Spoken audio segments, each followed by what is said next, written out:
उदाहरण नंबर 2 है। Question number जो उदाहरण का 2 है। अब यहाँ मान लीजिए कि टी किसी समतल में स्थित समस्त त्रिभुजों का एक समुच्चय है। समुच्चय टी में r बराबर T1, T2 such that T1, T2 के सर्वांग है। एक संबंध है, सिद्ध कीजिए कि R एक तुल्यता संबंध है। अब यहाँ पास हमको क्या क्या चीज दिया हुआ है, ध्यान से देखिए। क्या क्या चीज यहाँ दिया है उसको पहले लिख लेते। दिया क्या है कि समुच्चय जो है, जो समुच्चय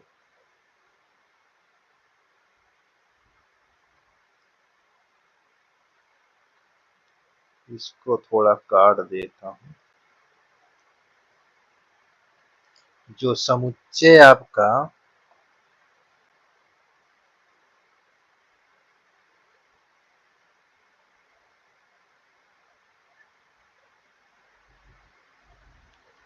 समुच्चय T है, उसके अंदर क्या है, समस्त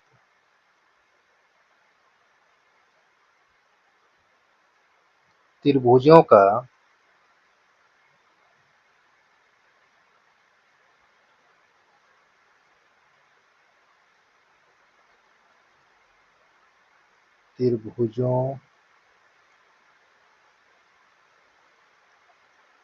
का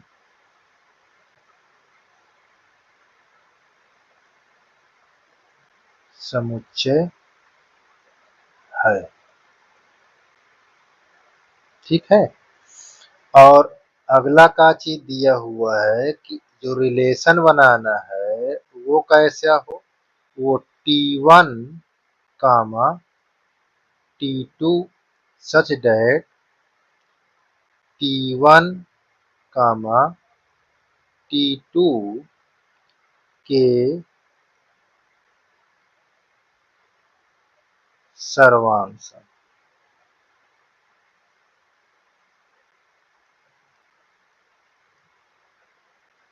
सर्वांग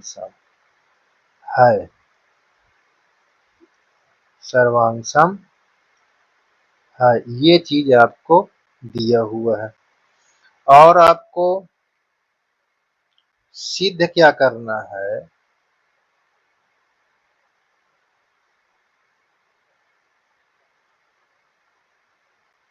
सिद्ध करना है आपको यहाँ पास स्वतुल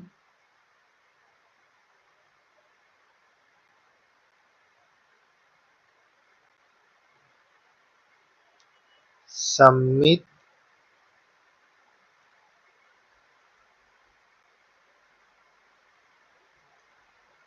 संक्रामक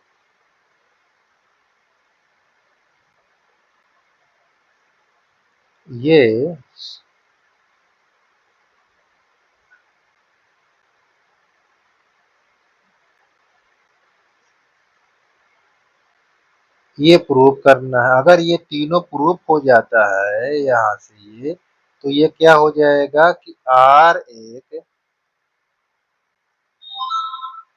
तुल्यता संबंध है।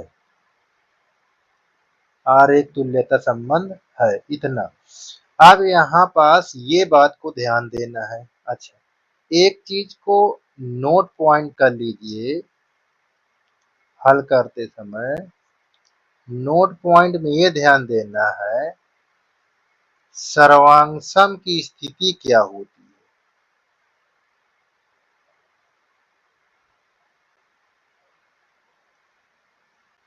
जो सर्वांगसम होती है वो सदैव क्या होते हैं, सर्वांगसम जो होता है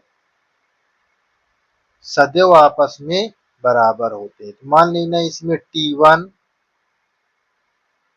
T2 और T3 ये सब आपस में बराबर है ना, तो ये सर्वांग सम होगा। ये चीज को ध्यान देना है। सर्वांग सम सदैव आपस में बराबर होते हैं। इस बात को एकदम दिमाग पर रख लेना है आपको। अब यहाँ पास हल करते हैं किस स्थिति के लिए? स्वतुल के लिए। स्वतुल संबंध।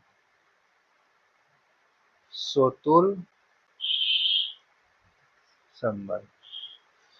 स्वतुल संबंध होने के लिए क्या होता है कि दोनों पेयर क्या होना चाहिए? स्वयं के बराबर। तो देखो T1 के बराबर होगा, ठीक है, जो कि T1 कहां से बिलोंग करता है? टी। आप T2 को भी चेक कर सकते हैं। T2 के है ना, क्या है? सर्वांग सम है। T2 कहां से आया? ये चीज ध्यान दीजिए। ये देखो स्वयं के बराबर है ना सर्वांग सम, इस कारण ये क्या होगा? स्वतुल होगा। यानी यहाँ पास इसको ये क्या हो गया? हाँ, प्रूव हो गया, स्वतुल है, स्वतुल संबंध है। अच्छा, अब चलते हैं किसमें? सम्मित के लिए। सम्मित। सम्मित संबंध। सम्मित संबंध। सम्मित संबंध के लिए क्या होना चाहिए? तो इसके लिए T1 किसके बराबर हो जाए? T2 के बराबर हो जाए। देखिए हमने यहाँ बता दिया T1 T2 के बराबर। तो यहाँ पास बिलोंग टू R। तब क्या है? T1 कामा T2 कहां से बिलोंग करेगा? कैपिटल T से, ठीक है। अब इसी के रिवर्स ध्यान देना। T2 T1 बिलोंग करता है, यानी T1 T2 के बराबर हो जाए, T2 T1 के बराबर हो जाए। यहाँ पर मैंने बताया तब क्या होता है, वो कहां संबंध बनाता है? T1 T2 belong to T से। इस प्रकार ये भी क्या होगा? सम्मित होगा। ये भी हाँ हो गया, ठीक। अब आइए किस पर? किस? अब आइए आप संक्रामक के लिए। अब यहाँ पास चेक कर लेते हैं किसकी स्थिति का? संक्रामक। संक्रामक संबंध। संक्रामक संबंध में देखिए क्या होता है। T1 किसके इक्वल?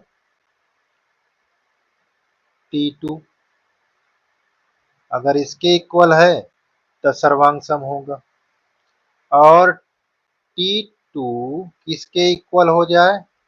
T3 के, तब क्या होगा? सर्वांग सम होगा। और T1 किसके इक्वल हो जाए? T3 के, तब क्या होगा? सर्वांग सम होगा। अब देखो सभी स्थिति हो रही है clear. T1 T2 T2 T3 के और T1 T3 के।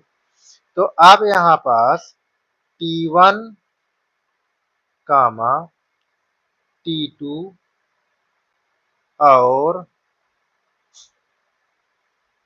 T3 बिलोंग टू क्या? Capital T। Capital T। तो यहाँ किससे संबंध होता है?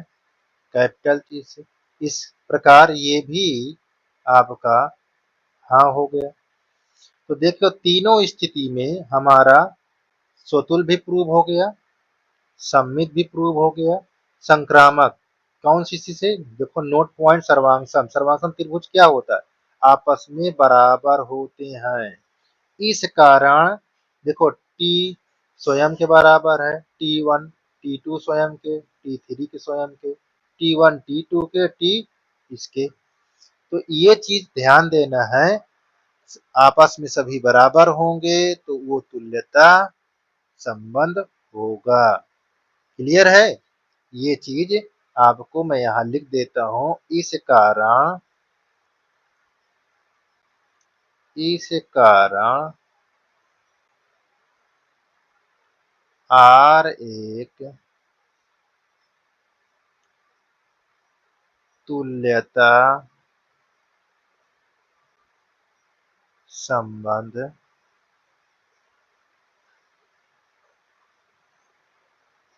है, ये चीज।